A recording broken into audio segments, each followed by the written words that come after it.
So we're talking artificial intelligence today, this particularly interesting area of technology. It seems to me that since the first case management systems were introduced into the legal sector, that there's been a general direction of travel towards, first of all, standardization, and then automation has gradually emerged. And I think it's fair to say that there is a whole range of different objectives that law firms have there. One can be to drive down the payroll cost to increase efficiency. Another can be to provide clients with a better experience, obviously profitability. All of these things sort of weld together. But ultimately, I think there has been a quest to drive as much automation as possible. And I guess the absolute panacea of automation would be where we could get a machine to learn enough to replicate or to synchronize how a lawyer or a person would behave in a legal environment. But let's think about where we are now. From your perspective, what is artificial intelligence in the legal sector as we speak today? Yeah, so I suppose the kind of the law tech, legal tech that we're talking about is not your core system. So it's not things like your document management, your billing, your CRM systems, your Outlook and Office things. It's the extra technology that sits on top of that. So kind of the newer, more groundbreaking things. So like you've mentioned AI, so machine learning, using data and then having algorithms trawl over that data to tell you things that basically you didn't know about it before. That could then be used to help either make decisions or to benchmark or to help set reserves or whatever it might be.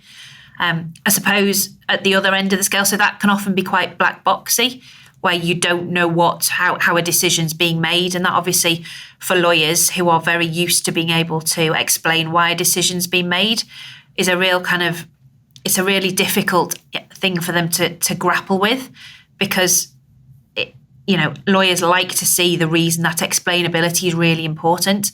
And that's one of the reasons, I suppose, why when we look at tech, we in particular focus on what's the explainability, what's the audit process behind it. So it's not like those, computer says yes or no. We don't just want to know an answer in a vacuum. I suppose at the other end of the scale, you've got things like chatbots and stuff. So quite almost routine technology, I suppose, in other industries, but relatively new in the legal sphere. And then I suppose then in the middle, decision support tools, those kind of things, expert systems. So almost kind of trying to codify the best kind of legal knowledge there is into a system that's scalable and repeatable. And then the automation bit, Simon, which you picked up on. I mean, all of these kind of innovations and products are really geared at one thing, aren't they? So that client drive to be more efficient, to get speedier resolution of things, to get a lower price. That's kind of all where the legal market is kind of geared at, is trying to service that client demand and to do that in the most cost-effective way as a law firm as possible. So that is using things like automation, when automation can do the job that a person would otherwise be doing far, far more effectively. So, I mean, Simon, we've both spent time in practice. Nobody qualified to want to go and key data between systems, did they? I mean, it's frankly really boring. So being able to use bits of technology to actually do that in the background and to move that data between systems so that you can actually do the job of lawyering, is where lawyers want to be. So I suppose, a mixed bag in terms of AI in the legal sphere. And I suppose we're probably just starting to see, how it beds down into practice and how lawyers start to use it. Yeah, it still is relatively early days, isn't it? I mean, I think the most straightforward example of AI would be, for example, a machine which has learned to read certain documents, if it was a contract, if it was an expert report, and to extract the key points from it. That's something which has been around for a little while. I think most lawyers are quite comfortable with that. Where it gets a little bit more contentious or a little bit less certain is where, as you say, the machine, the tech is actually involved in the advisory process or the decision making or a degree of sort of forecasting of outcomes.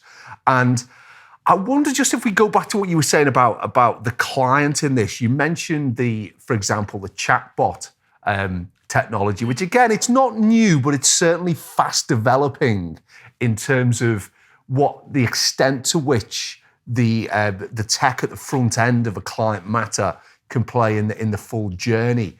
Do you think clients, and I know at Weightmans, obviously you've got a wide range of clients from sort of institutional clients and corporate clients to private clients, but as a rule of thumb, do you think clients care whether it is a human who is walking them through those early stages of the journey or later parts of the journey? Or are they just as content if that is somehow systemized or driven by tech?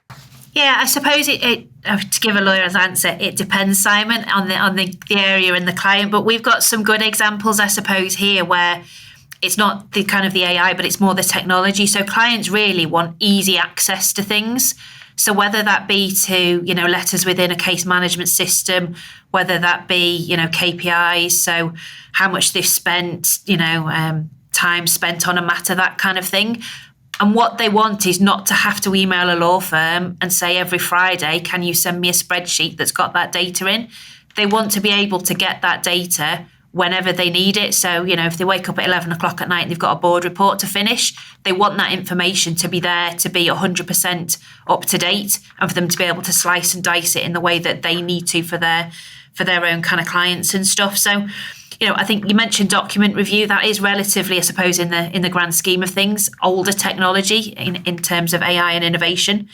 But I suppose even still, you've got within that as a sphere, we all know that kind of technology is better on some kinds of document than others. We know that it involves a lot of human input to train the models to be able to be used on new areas and stuff. So, there's still that kind of lawyer input that needs to go into all of these technologies, even the ones that are a little bit more embedded, I suppose. That's a really interesting point about the fact that it's difficult to find pieces of tech, even now, which don't require some form of expert involvement. And one of the things that used to frustrate me when I was leading a law firm was that the importance of having the right technical team in-house to actually implement the product or the project and to lead that hearts and minds exercise that you mentioned was often undervalued, and certainly with other law firms that I speak to now. There sometimes is the approach that a product should just be purchased off the shelf. That's what you're paying your good money for, and that should be the end of it. It should simply be dropped into a law firm. All of the users should love it. And I think the trick that's being missed there is that the quality of your technical team, whether that's an in-house team or whether it's something which is outsourced, that will dictate not only the quality of the implementation, but also the value that the user and the business will get from the tech itself. Is that something that resonates with you? Yeah, definitely. So, I suppose you see in my role, I see, literally hundreds of demos over the course of the year. The better demos are the ones that kind of focus particularly on the type of challenge they think you're going to have. The best ones to then purchase are the ones that follow through with that implementation and adoption kind of user experience piece at the end. It's not just buy the technology and goodbye, you passed on to somebody else, never to see them again and stuff. And I think that point about, buying technology and it not just fitting in is probably indicative of a wider problem with a lot of all the innovation and that kind of thing, which is unless you've sorted your underlying process, and to quote my boss who hammers home, what's the problem you're trying to solve? Unless you have got that really, really clear and nailed at the beginning, then anything you throw on top of a process is just going to make it more chaotic. It'll make it faster, but you'll have faster chaos.